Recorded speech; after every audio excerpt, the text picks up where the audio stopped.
you. Hallelujah. Especially the youth. Hallelujah. Hallelujah. Before I go any further, hallelujah, I just wanna say something that the junior soldiers, hallelujah, have said, hallelujah, that we should never ever in our lives, hallelujah, undermine the anointing of this house, hallelujah, even to get familiar with it, hallelujah, hallelujah. Before we cross over this year, hallelujah, I've been waiting for this day, hallelujah, and the day has come, hallelujah. I just have a word for somebody, hallelujah. I'm not gonna prophesy, eh? Just a word for somebody, just a word, hallelujah. For it is written, hallelujah. It is written that they overcame him, hallelujah, by the power of the blood, hallelujah. And not only blood, but by the word of their testimony, hallelujah. So this is the testimony of my life, hallelujah. Amen. Hallelujah. Amen. My name is Elizabeth Shabab. Hallelujah. A son of this ministry, hallelujah. I joined Light of God 2017, hallelujah. 2016, I was doing my matric, hallelujah. I was completing. And I was doing very well. I was doing good in my studies. Just like everybody, we were encouraged to apply to different varsities, hallelujah. I applied to almost 3 varsities, hallelujah. And then 2 of them, they never responded. But 1 of them responded on the very same year that I was doing my matric. And as they responded, the response that I got was that your application is incomplete. And therefore your name is being deleted from our system. Amen. But then I was never discouraged because I thought I had 2 more options. Hallelujah. And then they came January. I waited for both varsities. None of them responded. I was broken, to tell you the truth. Though I was not showing, hallelujah. And then they came a best friend of mine, hallelujah, by the name Nelson Makurela. My friend! She told me about Light of God. Yeah, she's the best friend. And at that time, the 2 of us, we completed on 2016, but then we didn't have space in varsity, so we had to stay doing nothing. I would say the world has humbled us, hallelujah. Because I thought maybe because I was doing good in my studies, they will accept me, but then nothing happened. So since that day, I learned that no matter how intelligent, no matter how clever you are, if you don't have backup, it won't work for you. So when I came to Light of God 2017, it was around February then. I like the church, I like Light of God, like the way they're doing things, the power. You know, some of us love power, amen? Amen. So when I came here, fellowship, and then everything was just well with me. And then my little brother, he went to a post office because the way I did my applications was a hard copy. So when you receive your results, you have to go and check at the post office on whether is there any result, any response or what. So when he went there, it was down the line, May, somewhere there. And then when he got there, he got the letter. That was my letter. Oh gosh. And then the letter was like, I was supposed to report, supposed to submit my results on the 9th of January. In the very same university that said to me that my application is incomplete. So at that time, there was no way that I could do something or anything because it was almost late. Those who knows about semesters and so on, first semester was almost finished. So I told one of our pastors, our cell group leader, and then I remember when I told him in the cell group, He even laughed and he was like, this is spiritual. Yeah. How come? These people, they told you that your application is incomplete, and then now here is your application. So from there, I started to understand a little bit of life in a spiritual way. Yeah. So I wanted to know more what exactly is happening. Thank God for And the then pastor. from there, I continued to fellowship here in Light of God. Yeah. I remember there was this time we were in the prophet's house. Yeah. It was an intercessory prayer. Yeah. We were praying there. And then the man of God was like, each one of us, those that were there in the prayer meeting, Yeah. he has a word for us. Oh, very nice. And then my word was like, God has finally opened your educational Oh, eyes. Jesus. And then I was happy, but God didn't understand. Yeah. Because I was like, how is that possible? Because already I'm not going to school, there's nothing going on in my life. And then I was like, okay, I take it just like everyone in church. I've also received mine. So I received. And in the following year, 2018. Yeah. 2018, when 2018 arrived, before there, like 2017, we were also advised to apply again. Yeah. And then I decided to apply in one university. I was like, no way. This time I'm just going to apply one. Yeah. I'm sick and tired of these people. I'm just going to apply one. Yeah. And then I applied. Yeah. When I applied, just after the word of God, the prophecy upon my life, Yeah. it was around September then. Yeah. And then I was like, I received a message Yeah. saying that they've seen my application. Oh, yeah. So I became happy, I became happy. And then when January came, nothing again. Everything is quiet. And then now I started to question myself that didn't I receive a prophecy saying that God has opened my educational life? Okay. And then I remember we in a conversation, me and Lacey. Yeah. And then she was like, let's wait, maybe it's still coming. We waited the first week of January, it ended. And then now I was back to square one. Because nothing is happening and most of the people are now going. They are now busy with their educational life. My life is also started. Once again, I ask myself a question, what is happening? Yeah. Why? And then I kept on coming. And then there was this other time, one of my aunties, she said to me, come to Pretoria so that at least we can look around what is happening. Okay. And then I came here and then I told Daddy and Mama that I have to go to Pretoria. Alright. And the word that I got from Mama, she was like, oh, what belongs to you belongs to you. Yeah. And I was like, my faith was a little bit provoked. Yeah. I went to Pretoria. When I went to Pretoria, I waited. We went to some other varsities. When we got there, nothing was happening again. Okay. It was also like I was applying, but no response. Yeah. And 2 weeks passed. Yeah. Two weeks of January. Yeah. I started to worry again. Yes. And then in the morning one day I told my aunt that how about we go to the very same university, the ones that they said they received my application. Yeah. Since we have something, Yeah. we have a reference number. Yeah. She agreed. Yeah. And then did he send me a text on Facebook? He was asking about how is everything.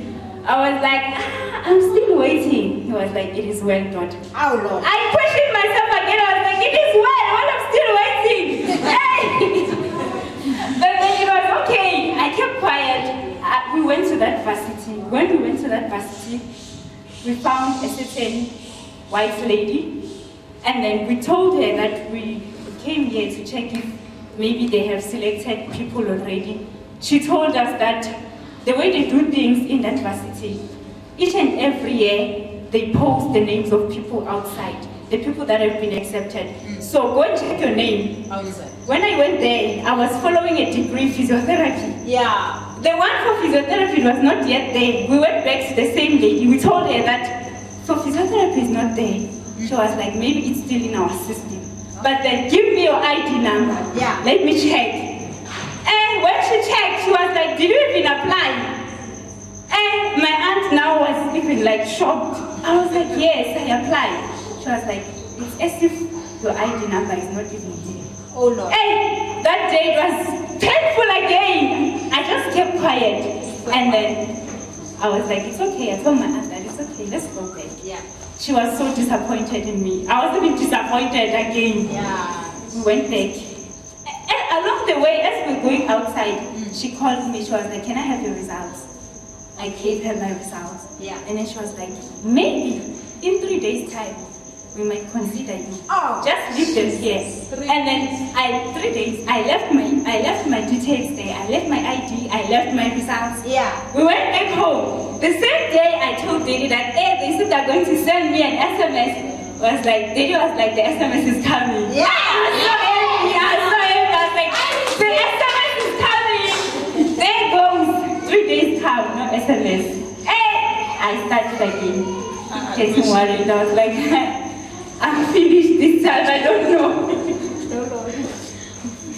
And then after 3 days, an SMS came. It was like the whole family. Yeah. After 3 days. Yeah. My God. And then it was like we were sitting, like the whole family, my aunt's family were sitting. Yeah. The SMS came. And then my phone was in my room. Okay. As it was ringing, I was like, no. And then my aunt's husband started to complain, saying, oh, so you don't want to answer your phone now because now you've started your boyfriend things, you've started. And then I was like, no, Aunt, go and check, it's fine. That's for me, I don't want to see that phone. Purity. When he went there, it was an SMS saying that I've been admitted Oh, Lord. to follow. Oh, Jesus.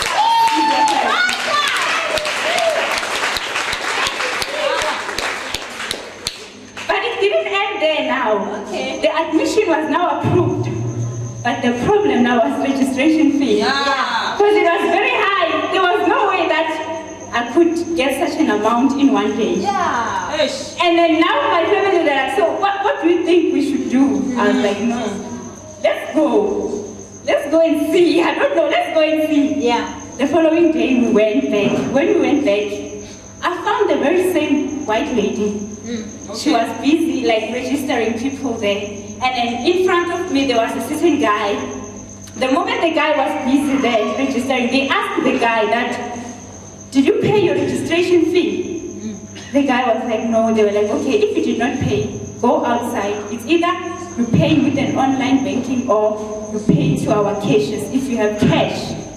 And the guy went outside. Now it was my turn. I knew that I don't have that money. And if they ask me, I'll be so embarrassed. Because now my aunt is even running away. She's like, no, me, I brought you here. Go. So I stand there. I wanted to go back. But then I was like, if I go back at home, Daddy's going to ask me, why did you go back? Because as for us, we don't give up just like that. From there, I was like, okay, let me go. Yeah. The lady was like, give me your results. I gave her my results. But then I was I was not, when you feel like Yeah. you're wearing something that is wet. Yeah. That was the situation I found myself in. And then the white lady was like, okay, everything is fine. I just go to the professor of your degree department.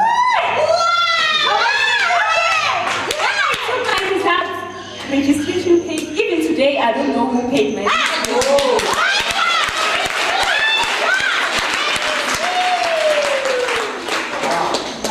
So from there, I was so happy.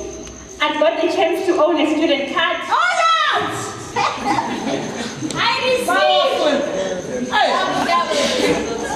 Levels.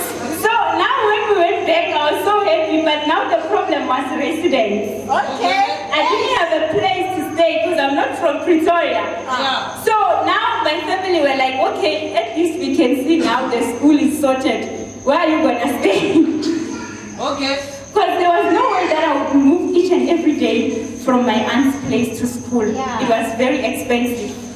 So I was like, okay, it's fine. Let me just go and take my bags. Maybe Mama will try something and then I'll come back. And then when I came back, it was the last Sunday that I had, that 2018, before I went to school. Okay. I told Daddy that everything is all well now, but I don't have residence. Yes. He was like, it's okay. Receive your residence. I was like,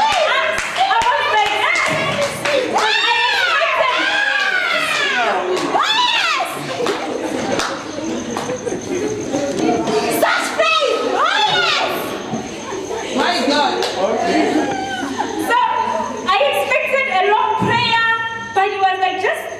your residence. Just like that. I was like, okay, I received. I went back to school. Yeah. First day, that first week, I struggled because I was moving from my aunt's place. Yes, girl. Yeah. And then, You got this. and then in class now, the very same professor who registered me, he was like, it was Monday, I remember, he was like, anyone who doesn't have rest here, raise up your hands.